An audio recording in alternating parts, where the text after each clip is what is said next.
मित्रों नमस्कार। कई वर्षों से मैं अध्यात्म के क्षेत्र में कार्य कर रहा हूँ। हमने इस विषय पे 3-4 पुस्तकें भी लिखी हैं और मैं एक 90 दिन का आध्यात्मिक पाठशाला का कोर्स भी चलाता हूँ, जिसमें धर्म के अंतर्गत, अध्यात्म के अंतर्गत गीता, रामायण, भागवत, उपनिषद, पुराणे, ये जो ग्रंथ हमारे हैं या फिर जो हमारे भारतीय सनातन धर्म के संत हुए हैं, उनकी जो विधियां हैं, इनकी विधियों पर मैं विस्तार से चर्चा करता हूं। और विस्तार से चर्चा करने के पश्चात सभी संतों के मत से और सभी ग्रंथों से निकाल करके एक ऐसी विधि मैं उपलब्ध करवाता हूँ, जो विधि जब आप सीख लेंगे तो उस पर भी हामी भर देंगे। हाँ, ये विधि ध्यान की होनी चाहिए, जो सभी मानव जाति के लिए समान होगी। उसमें किसी देश, काल, परिस्थिति, औरत, मर्द या गरीब, अमीर, जाति, पाति, इसका कोई अर्थ नहीं होगा। इसके लिए केवल मानव होना चाहिए। मानव मात्र है, मानव मात्र किसी शक्ति से संचालित है। उस शक्ति को अनुभव करने की जो विधि है, वो एक विधि मैं निकाल करके देता हूँ। और यही नहीं, मैं आपको वो विधि हर जगह से, गीता से, रामायण से, पुराण से निकाल करके दूंगा, आपको दिखाऊंगा। मैं आपको योग वशिष्ठ में दिखाऊंगा कि वही विधि वशिष्ठ मुनि ने भगवान राम को दिया। मैं श्लोकों में आपको दिखाऊंगा कि वही विधि संदीपन ऋषि ने भगवान कृष्ण को दिया। मैं वही बताऊंगा कि वही विधि परोक्ष रूप से, डायरेक्ट नहीं, परोक्ष रूप से उसी विधि का परिपालन कबीरदास जी ने किया। मैं बताऊंगा कि उसी विधि का एक दूर से अगर आप समझ लेंगे तो उसी विधि में भगवान बुद्ध ने कार्य किया, उसी विधि में भगवान महावीर ने कार्य किया। और आजकल भी जितने भी आप सामान्य रूप से संप्रदाय और अखाड़े वगैरह देखते होंगे, वहां भी वही विधि आपको मिल जाएगी। कुल मिलाकर के एक ऐसी विधि है, एक ऐसी विधि की खूंटी है। खूंटी जानते हैं ना, जो दीवार में टंगती है, जो दीवार में कपड़े टांगने के लिए गाड़ी जाती है। एक ऐसी विधि है कि उस विधि की खूंटी पर विश्व की समस्त विधियां टांगी जा सकती हैं। और जब आप जान जाएंगे तो बड़ा आश्चर्य लगेगा, करे ऐसा तो होना चाहिए। तर्कों के हिसाब से तो ये ठीक है और शास्त्रों के प्रमाण के हिसाब से ठीक है।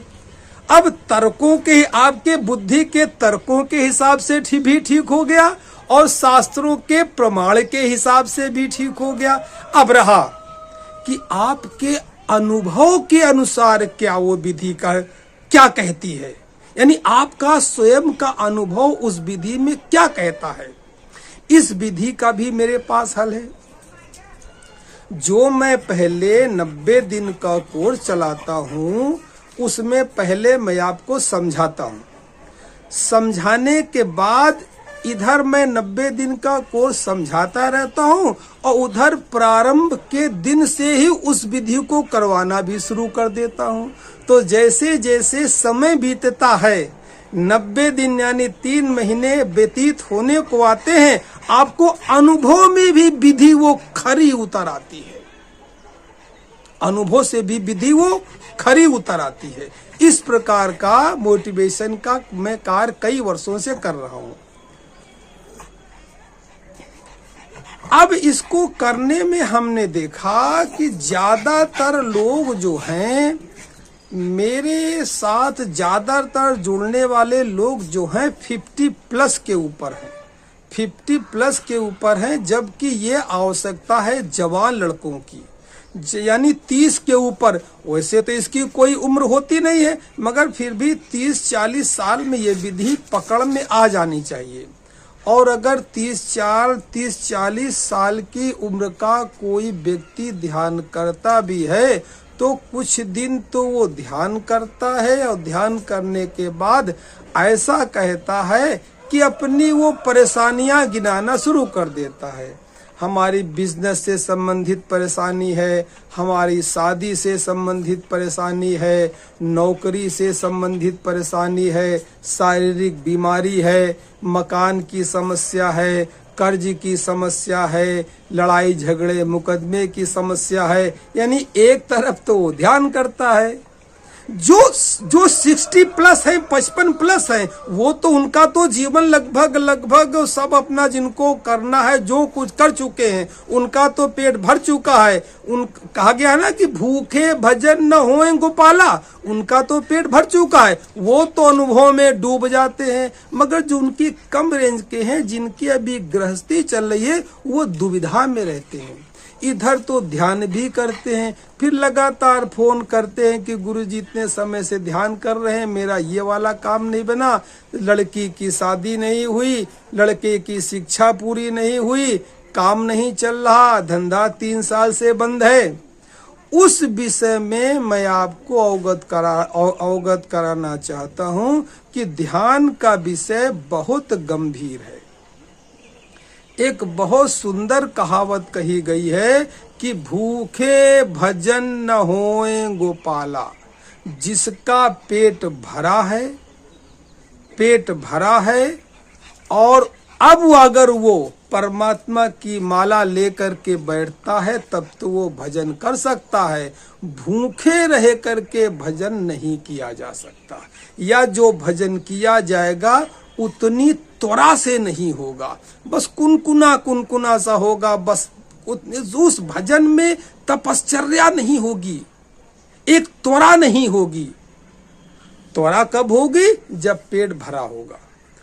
तो कुल मिलाकर के कहने का आज मेरा वीडियो बनाने का मतलब है, मैं उन व्यक्तियों को कहना चाहता हूं जो मुझसे फोन करते हैं और जिनकी उम्र 40 से नीचे की है, 35 है, या मतलब 25 मान लीजिए, 25 मान लीजिए, 20 तक आप समझ लीजिए।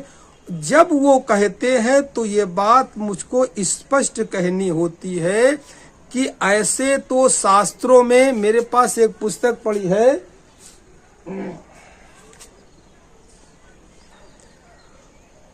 उस पुस्तक में ये है बजरंग संहिता। इसमें स्पष्ट लिखा हुआ है कि राहु केतु शनि क्रूर ग्रह काल सर्प मैदान, नाग शक्ति को लख भगे सभी छोड़ मैदान। ये बजरंग संहिता में लिखा हुआ है। कुल मिलाकर कहना ये चाहता हूं, नाग शक्ति का मतलब ये हुआ जो योग मार्ग के अंतर्गत हैं, ध्यान मार्ग के अंतर्गत हैं, उनको पता होगा कि ध्यान के अंतर्गत, योग के अंतर्गत नाग शक्ति कहते हैं कुंडलनी शक्ति को। तो जब व्यक्ति की कुंडलनी शक्ति धीरे धीरे ध्यान योग के माध्यम से, सहज ध्यान के माध्यम से, अजपा के माध्यम से जब कुंडलनी धीरे धीरे सक्रिय होनी शुरू हो जाती है, जगनी शुरू हो जाती है, तो जो 9 ग्रहों का असर है, शनि राहु सूर्य शनि केतु, ये जो 9 ग्रहों का असर है, इनका असर धीमा पड़ने लगता है, इनका असर कम होने लगता है, धीरे धीरे समाप्त होने लगता है। क्यों? एक बहुत सुंदर है, आपने पढ़ी होगी एक लाइन कि यत ब्रह्मांडे तत्व पिंडे, यानी जो ब्रह्मांड में है वही इस पिंड के अंदर है। पिंड हमारा जो मस्तिष्क है, हमारा जो ये पिंड है, एक प्रकार का सूक्ष्म ब्रह्मांड ही है।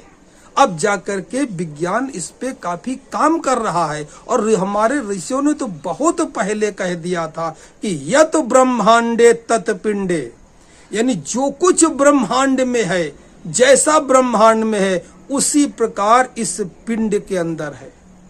तभी तो आपने कबीर के दोहों में, कबीर की साखियों में सुना होगा कि इस घट भीतर बाग बगीचा, याही में नौलख तारा, संतो आधा धुंध अंधियारा। कबीर की वाणी आप सुनते होंगे, यानी इस घट के अंदर सब है। तो जब इस घट के अंदर कुंडलनी शक्ति यानी नाग शक्ति धीरे धीरे जगनी चालू हो जाती है तो आपके ऊपर ग्रहों का प्रभाव समाप्त हो जाता है। काहे कि नाग शक्ति को लख भगे, यानी नाग शक्ति जगती है तो उसके जगने से सारे ग्रह भग जाते हैं, यानी इनके दोष दूर हो जाते हैं। भीतर सूक्ष्म ग्रह हैं भाई, स्थूल ग्रह तो आकाश में है, सूक्ष्म भीतर भी तो होंगे। जैसे आंख कारक है सूर्य का, मन कारक है चंद्रमा का। इस प्रकार की जो बातें ज्योतिष जो जानते होंगे उनको पता होंगी।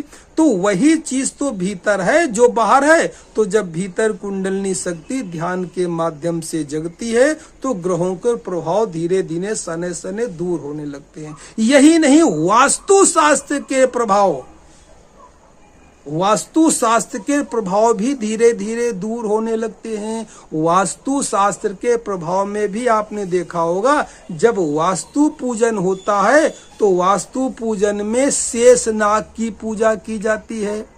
जब हम लोग जमीन, कोई गृहस्थ आश्रम में जब कोई अपना प्लाट बनाने के लिए नी की खुदाई करता है तो आपने सामान्य देखा होगा कि नाग रखा जाता है। नाग का मतलब क्या हुआ, सारा का सारा कुंडलनी के ऊपर है। नाग भी उसी कुंडलनी शक्ति का ही प्रतीक है। यह कि वो स्थूल है, ये सूक्ष्म है कुंडलनी।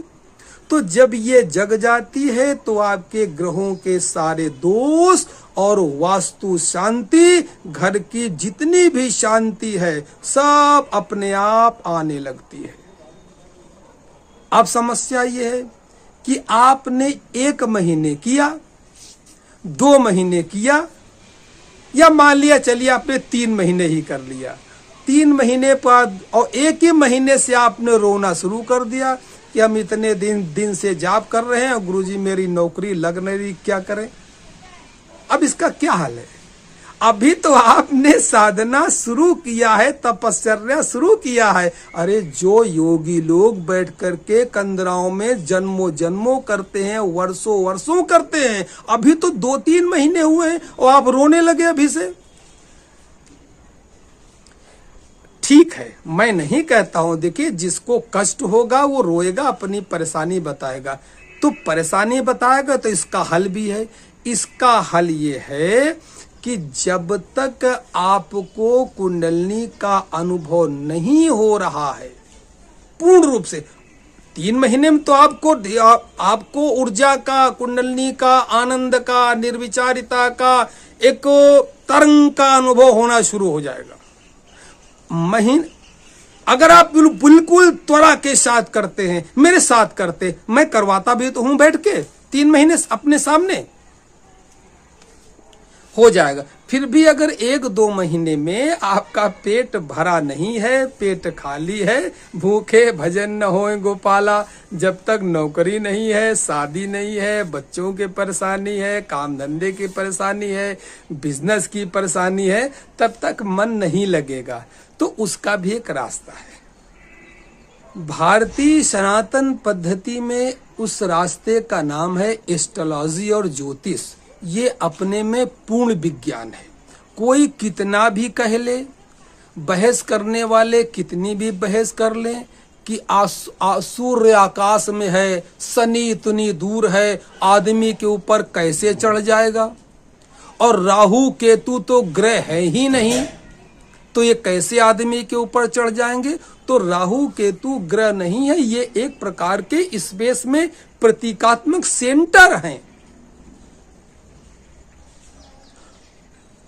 तो कहने को तो लोग बड़ी बड़ी बातें करते हैं, और जब उनके ऊपर पड़ती है तो वही खेल जाते हैं, फिर मुंह दिखाने के काबिल रहते नहीं हैं, वही खेल जाते हैं। तो इनका असर होता है। ज्योतिष अपने में एक पूर्ण का पूर्ण विज्ञान है। ये कोई छोटी मोटी चीज नहीं है। हाँ, ये बात दूसरी है कि ज्योतिष में डिग्रियां होती हैं, इसकी पढ़ाई होती है, पूरा अध्ययन न करें, एक सामान्य सा 50 रुपए का पत्रा ले आए और देख करके कहीं मंदिर में पुजारी हो और पत्रा ले आए और लोगों का भविष्य बताना शुरू कर दें, तब सही कैसे निकलेगा? अरे इसका तो अध्ययन करना पड़ेगा। नहीं तो ज्योतिष शास्त्र है, ये पूरा विज्ञान है। अब यही तो विज्ञान है कि 50 रुपए के पत्रे में ज्योतिष का गणित, ये गणित करके बता देता है कि फला फला तारीख को इतने से इतने बजे तक इतने दूर आकाश में सूर्य ग्रहण लगेगा या चंद्र ग्रहण लगेगा। लगता है कि नहीं? आप पत्रे से ही तो देखते हैं, उसी में तो लिखा हुआ है 50 रुपए का पत्रा, और उसमें इतनी दूर सूर्य है, उस पे ग्रहण इतने बजे तक ग्रहण रहेगा, इतने बजे ग्रहण समाप्त हो जाएगा, मोक्ष मिल जाएगा। ये सब होता है कि नहीं? तो क्या है ज्योतिष? ज्योतिष कोई हंसी खेल है? ज्योतिष को हंसी नहीं समझना चाहिए। अगर कोई विद्या बनी है तो अपने लाभ के लिए जीवन में इसका उपयोग करना भी सीखना चाहिए।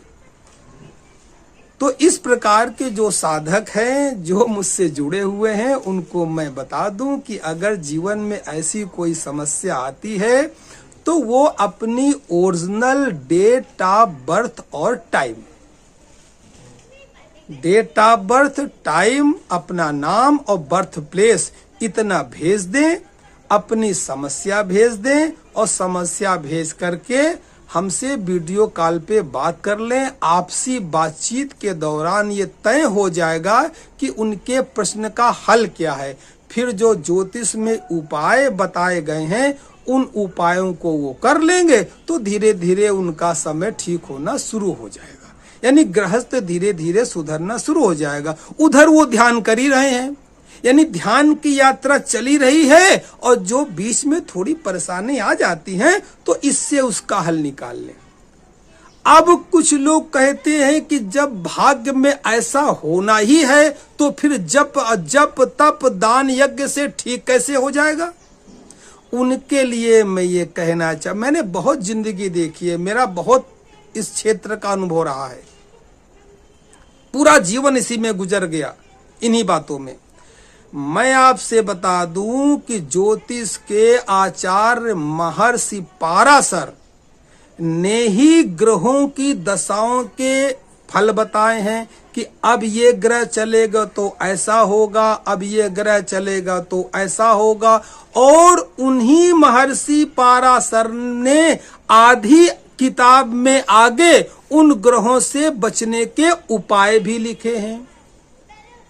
तो आप बताइए हमें, अगर फल और कोई ऋषि बताता और उनके उपाय और कोई ऋषि बताता तो दोनों में विरोधाभास हो जाता। जो बीमारी बता रहा डॉक्टर, वही डॉक्टर इलाज बता रहा, तो कहां से गलत हो जाएगा?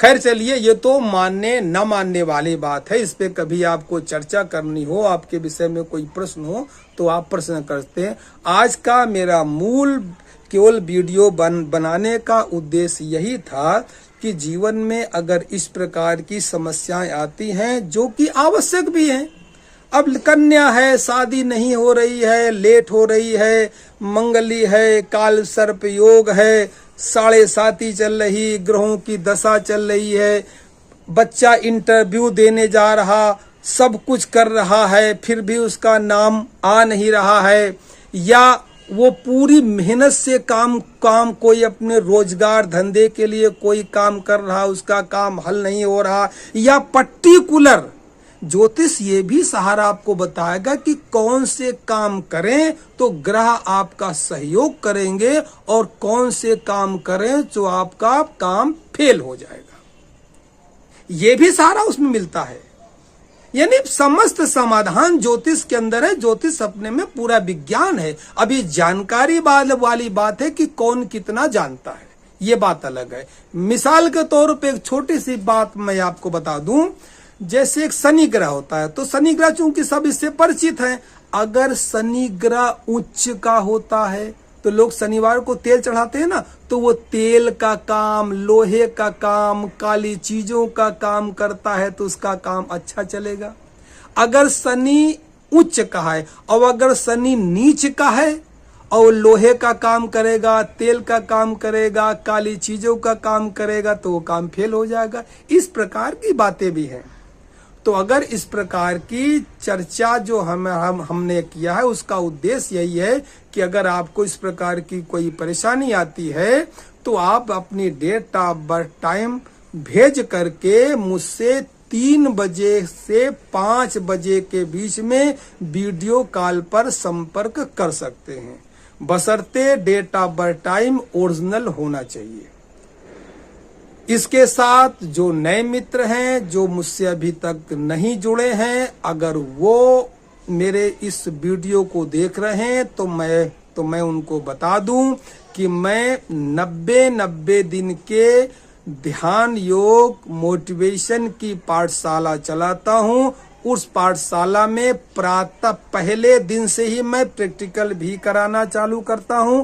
प्रैक्टिकल मैं कराता हूं 4:30 बजे सुबह से 5:30 बजे तक, और शाम को आपको लेख या वीडियो भेजता हूं 3 महीने तक। मेरी इसमें कोई वेबिनार नहीं है, कोई शुल्क नहीं है। ऐसा मत समझिएगा कि मैं आपको पहले बुलाऊंगा फिर मैं आपसे हजारों रुपए मांगूंगा कि पहले स्टेप में ये सीखिए, दूसरे स्टेप का कोर्स ये करिए। ऐसी कोई बात नहीं है।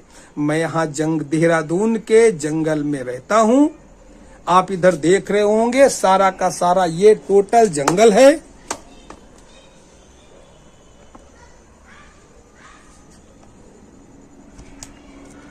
बस ये जो मैं जानता हूँ, जो मैं बातें जानता हूँ, जो मैं विद्या जानता हूँ, उसका आपको उपयोग बताता हूँ।